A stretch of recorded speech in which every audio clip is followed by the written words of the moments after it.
Beneath the ocean's surface lies an immense chapter of human history that was never recorded. And in 2001, off the western coast of Cuba, researchers stumbled upon a discovery so astonishing it left even seasoned experts speechless. Nearly 800 meters below sea level, the sonar revealed what looked like the remnants of a sunken city. What began as a routine mapping mission quickly turned into something else entirely. On the screens appeared geometric shapes, perfectly aligned structures, and patterns no natural process could explain.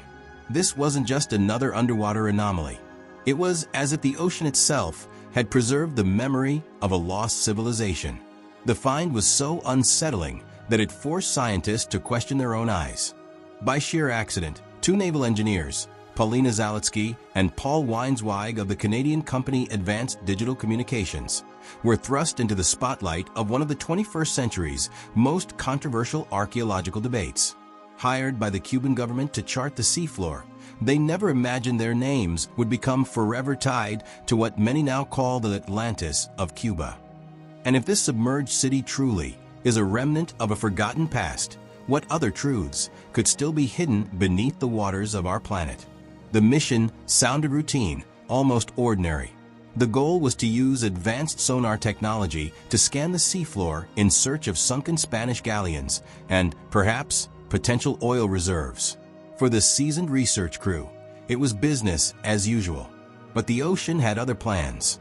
As the sophisticated side-scan sonar swept across the abyss, strange shapes began to emerge.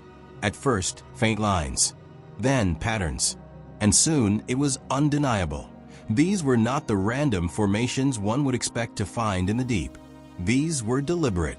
These were geometric. At depths ranging from 600 to 750 meters, massive stone blocks appeared, some as large as houses, aligned in precise order.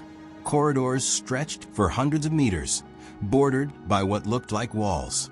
Circular plazas surfaced repeatedly, as if marking the heart of an ancient city.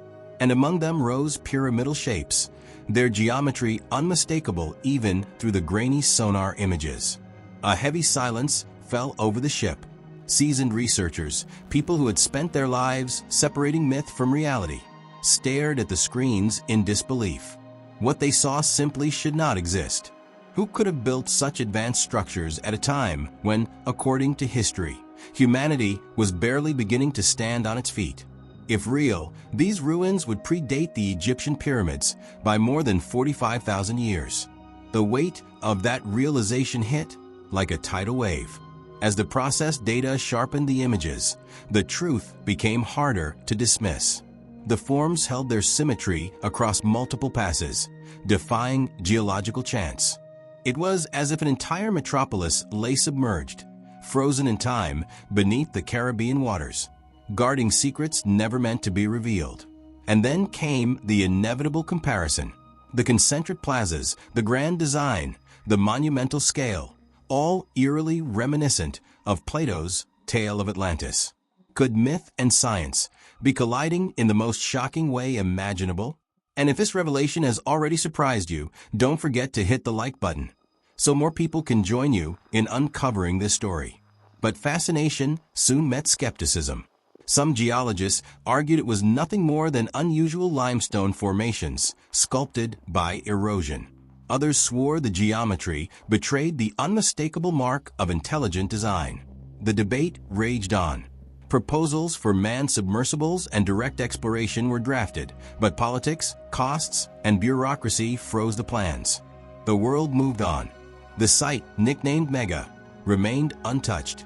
And so, to this day, it lies in silence, hidden in the deep, its mysteries intact. Is it simply nature's masterpiece, or the forgotten legacy of a civilization that rewrites everything we think we know about human history? Even after accounting for margins of error, one fact remains. The so-called megastructures lie at depths of 480 to 630 meters, far beyond the reach of any known civilization, even during the most favorable conditions of the last ice age. The peninsula's geology paints a picture of instability. Its soluble limestone bedrock favors the creation of vast underground cave systems stretching for kilometers. Sinkholes can collapse without warning, depressions can fill with seawater, and sudden subsidence can reshape landscapes in centuries, sometimes even decades. It's not hard to see how natural formations could trick sonar into looking like something architectural. And yet, the same geology, combined with the region's long history of tectonic upheaval, earthquakes, coastal subsidence, and sudden sea level shifts, leaves room for far more radical interpretations. Perhaps structures now lying hundreds of meters deep once stood on the surface, visible and accessible to people in a past we do not yet fully understand. This is where the mystery deepens.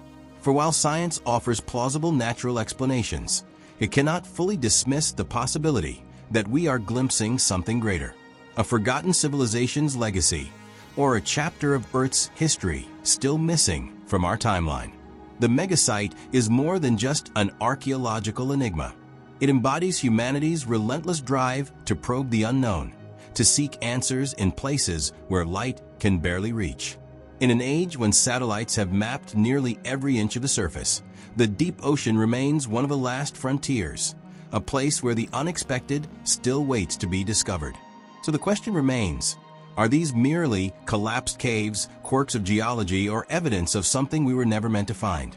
And if this mystery has already captured your imagination, just wait for the next case we'll explore here on the channel.